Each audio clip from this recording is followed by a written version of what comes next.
Good evening, everyone. It's going to be quite difficult to follow those two, isn't it? So it'll be good. First of all, I'd just like to say how amazing did Alison look today. She looked amazing. I have to say, I don't think I've ever been at a wedding where, when the bride was walking down the aisle, there had been so many tears in the eyes. It was like a dry eye. Didn't the page boys and the flower girls do well as well? No. Doesn't Richard look handsome today, smart? Hey, first time for everything. Anyway, so I first met Richard in year 7, I was 11 years old, and he was bullying me for being very intelligent and having a side party, being a bit bullied. But despite that, we did become very good friends, along with the rest of the lads. Richard actually used to get the bus to school, and he actually started getting off a mile before it actually arrived at school, so we could walk to school together when we were younger. So I must have been doing something right. I suppose there wasn't much competition because the kids were setting fire to each other on the bus, so at least I'm better than that, right? Now, I've got to say, growing up, I've noticed that all the parents think that Richard is such a good boy. He's such a good boy! With a cheeky grin. Behind that cheeky, calm exterior is a crazy little dude. When we were younger, actually, my mother always said, he's the sensible one, isn't he? He's the sensible one. So when you're going out, okay, Richard, now you better look after my boy tonight. Make sure he doesn't hurt himself. And like, yes, Mrs. K, yes, Mrs. K. When the door would shut and we'd walk off, we'd go,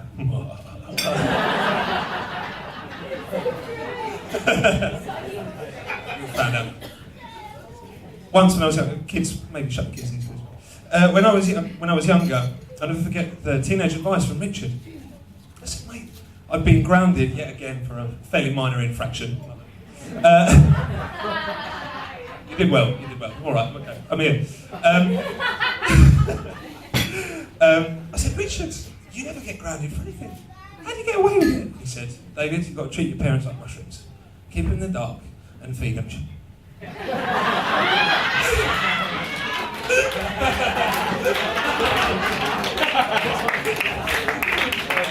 And it served him very well. Now this is probably the point where we have to start talking about all the embarrassing things he's done on a night out, right? Because that's the thing. The problem is that I'm the wrong person to ask.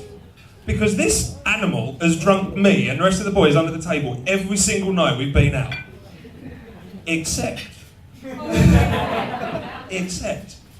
we were 15, we had a sneaky beer or 10. We were staying at my house that night, me and all the boys, so we snuck in the door, 1 in the morning, very silently. We snuck upstairs, we went in my bedroom, and we thought we'd get away with it. My mother comes walking out, puts her head around the door and says, have you been drinking? With comedy timing, Richard replied with a precisely loud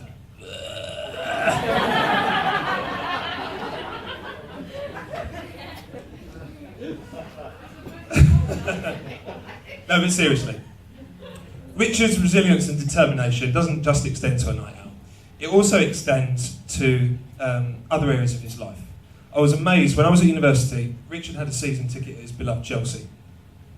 And he went to university in Sheffield, and that is a long old drive. But he kept his season ticket, and he used to go to every game, every home game. He used to come down. It was amazing. And I used to love those nights when we used to have a few drinks, something to eat. It was brilliant. To be honest, on the topic of food, Richard isn't known for his culinary diversity. I've tried over the years to get him into veg, and he's not having it. But I've done my best. I'll keep trying. Alison, your turn. No, but seriously, on the topic of great nights, I think me, Rich and Adam will never forget the night we were in Chelsea, Fulham Broadway, when Chelsea won the Champions League. I've never quite forgiven the police for confiscating our football. However, it was a great evening. One of the things I really appreciate about Rich and Alison is they have so much fun. I think of all the couples I've ever met, they're the couple that have the most fun out of all the couples I've ever met, and it's been absolutely inspiring to be around. First time I met Alison, actually again Chelsea related, they were playing in the Champions League. Richard was at the game, so he met us in Fulham Broadway, and she came down with a friend. and the four of us had a pint, and then Richard went to watch the game. And we watched the game on the telly, the three of us. And she was like, she'd never really been into football apparently, and so when she got there, she was like, "Go on, Chelsea, go on, Chelsea!" And I thought, here we go, he's got one here, let's see what happens with this. Perfect. She shares his passion for Chelsea, that's brilliant. They've got so much in common. I know when they went to live in Canada for a year, they had absolutely so much fun. It was actually difficult to get them to come back, I've heard. But Alison decided to bring a keepsake, bring the accent back for a while, which was fantastic. It was quite interesting, the mixture of Yorkshire and Canadian for about half a year. It's good. You still get it at work? But I say I think the moment when I really knew that it was going to go the distance, we were in a reputable London nightclub called Fabric. And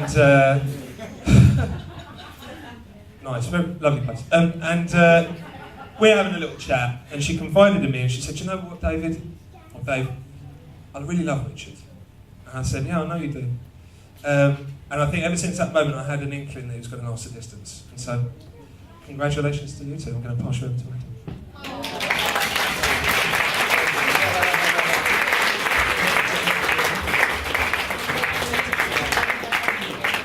Pressure then, Adam. No.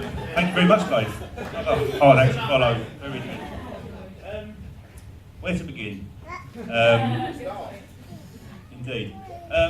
Dave mentioned Richard's determination with following Chelsea nights out.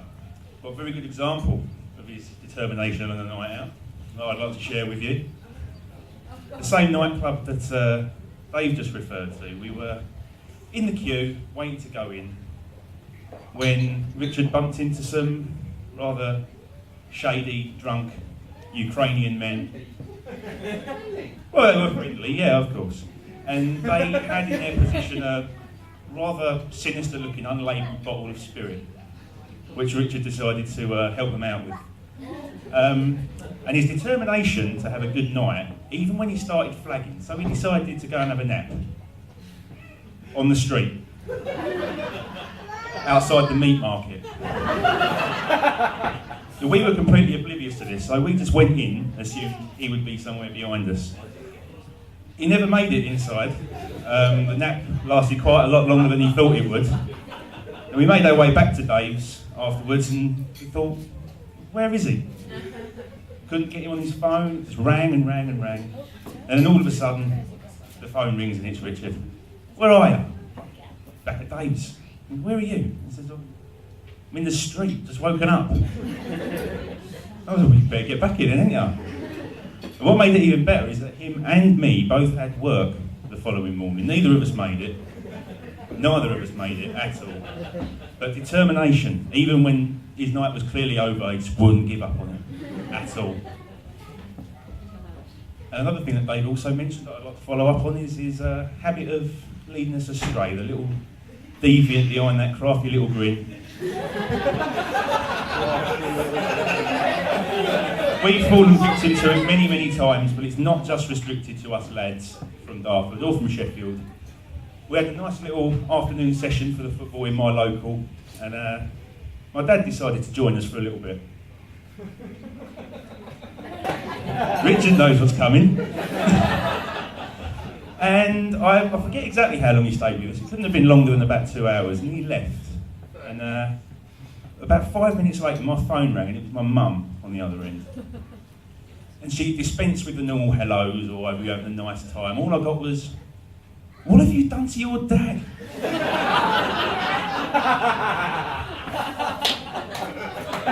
Now, also during the course of the day, we had to pour Dave into a taxi.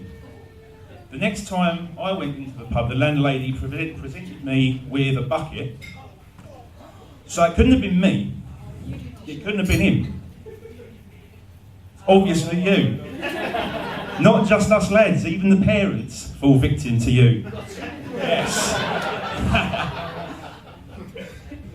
On a more serious note though, despite his obvious thirst for fun, which we've demonstrated, he also knew when to take a step back. Whenever he had an exam coming up or a deadline looming, he'd vanish from the face of the earth like he was nothing but a rumour. But he'd reappear eventually, obviously, glow sticks in hand. And, all would be right in the world again. But it's that good old-fashioned common sense and hard work that's got him to where he is now. And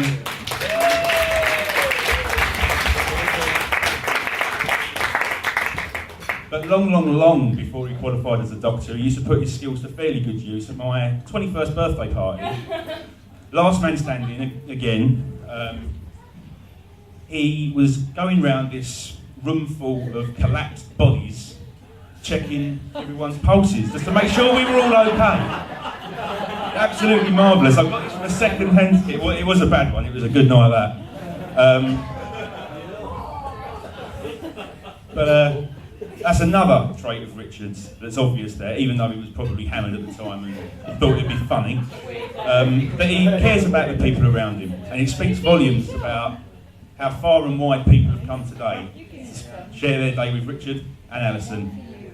Wherever he's laid his hat, be it Dartford, London, Sheffield, Canada, he's made friends for life wherever he's gone, and they're all here today, and it's brilliant on his behalf and Alison.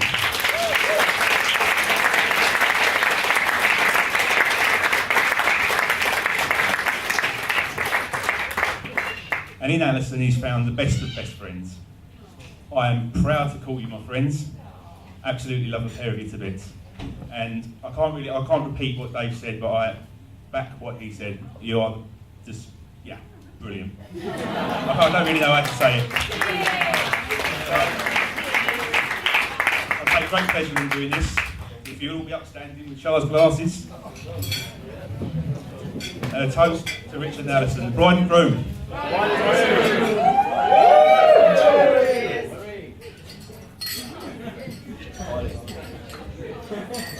Thank you very much.